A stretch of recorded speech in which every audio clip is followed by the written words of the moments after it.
Homeless destitute. Homeless isn't just about not having a roof. It's being locked out of the entire financial system. No bank account, no ID, no mailing address. You can't rent an apartment without proof of income you don't have, and you can't get proof of income without an address to give an employer. That's the trap. The system is built assuming you have the basic paperwork of a normal adult. Without it, nothing else works. The way out is boring and slow. Step 1. Get a government-issued ID. Most states issue them free or nearly free to people without housing. Step 2. Get into a shelter. Shelters give you a usable address for job applications. Step 3. Open a free bank account. Chime, Cash App, or a local credit union will do it with minimal paperwork. Step 4. Apply for SNAP and any state assistance you qualify for. Step 5. Find any cash income. Day labor, warehouse shifts, gig apps. The goal at this level isn't saving. It's just getting back inside the system. Crisis level. Crisis level is where income exists, but the math doesn't. You have a job, you have bills. The bills are bigger. Every month ends in overdraft fees, late charges, and a new decision about which bill gets skipped this cycle.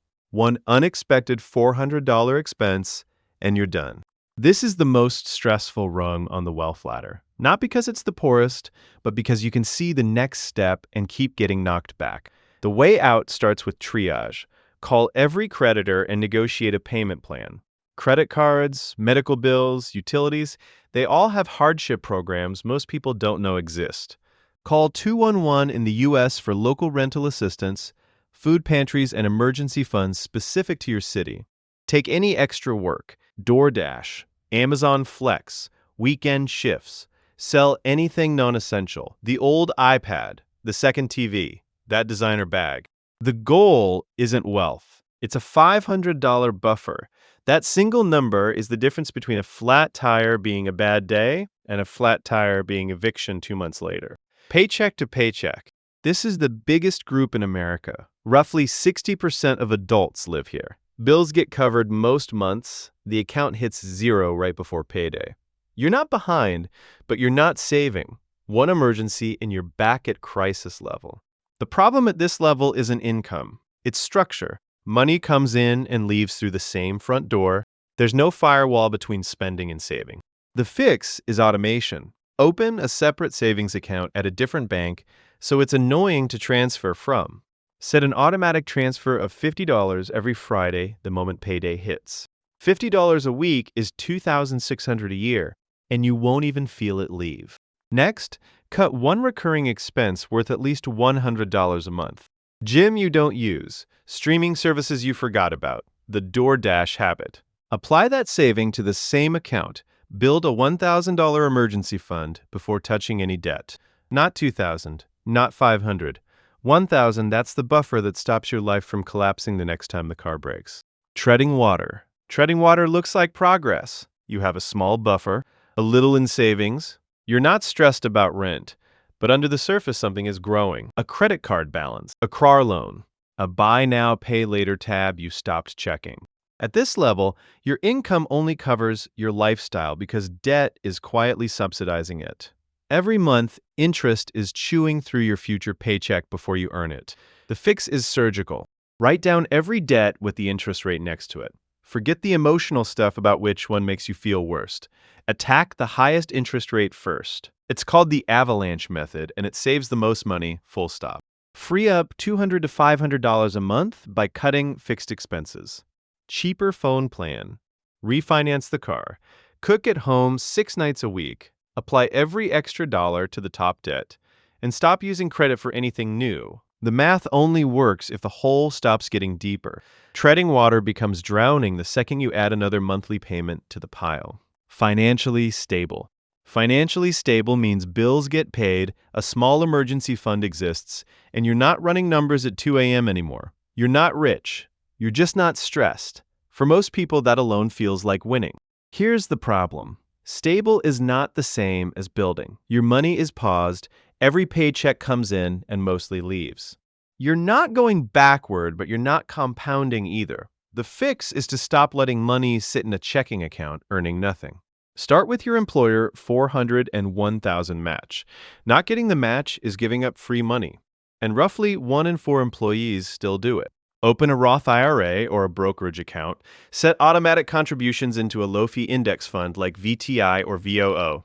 Target $2,000 a month invested, even if you have to ramp up slowly. Track your net worth every month. Assets minus debts. Even a simple spreadsheet works. You can't grow what you don't measure, and most people never even look at the number.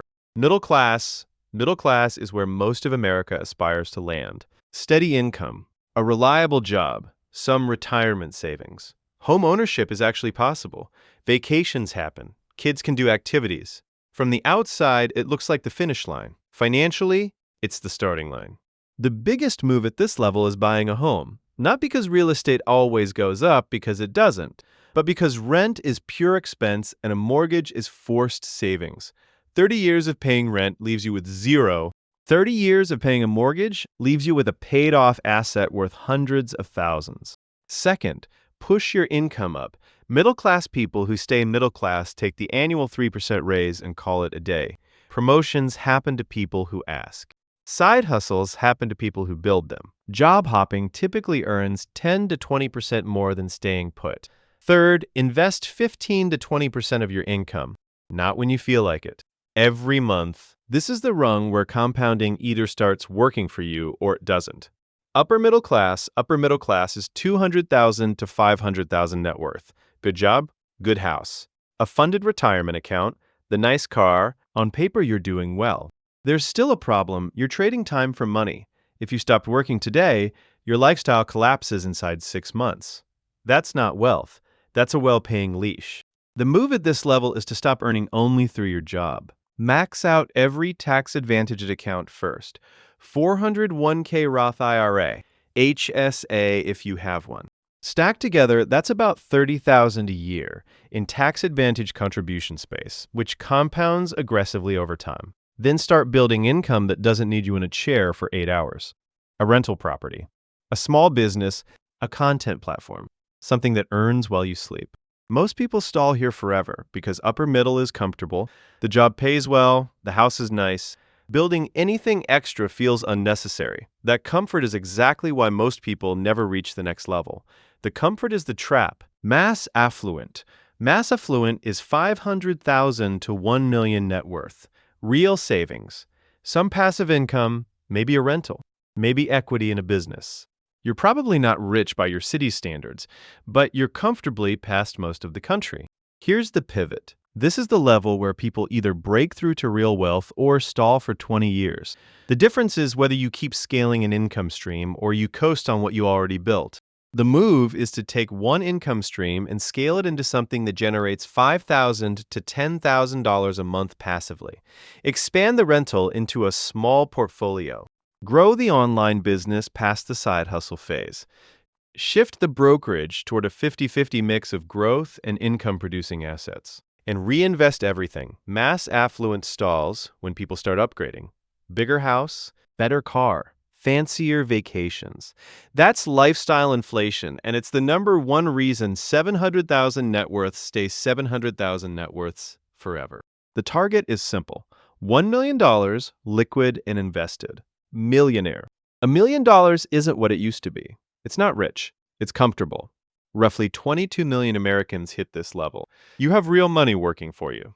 Probably $30,000 to $40,000 a year in passive investment returns, without touching the principal. Here's what changes. Money starts doing the work. Let it sit untouched and you hit $2 million in 10 years without earning another dollar. But compounding only works if you let it. The move is to diversify across 3 asset classes. Real estate, equities, business equity. Most millionaires get stuck in one of these and miss the multiplier effect of spreading across all 3. Add zero lifestyle inflation. This is the hardest part. You just crossed $1 million. Your brain wants a nicer car, a bigger house, a better vacation. Every one of those purchases resets the compounding clock. Target multiple income streams pulling in $20,000 a month combined. Dividends, rental income, business profits. Once that stack covers your lifestyle, you stop working. Because you have to. Multimillionaire, 5 to 30 million net worth. This is where most people would call you actually rich. Passive income covers your entire lifestyle. You don't have to work. You might still work. But the check isn't why the game changes here. You're not just saving anymore. You're allocating capital. Every decision is about compounding at scale. The move is to own or build businesses that run without you. Hire operators, buy existing companies with proven cash flow. Most multimillionaires still personally running the business they own have misunderstood what level they're at.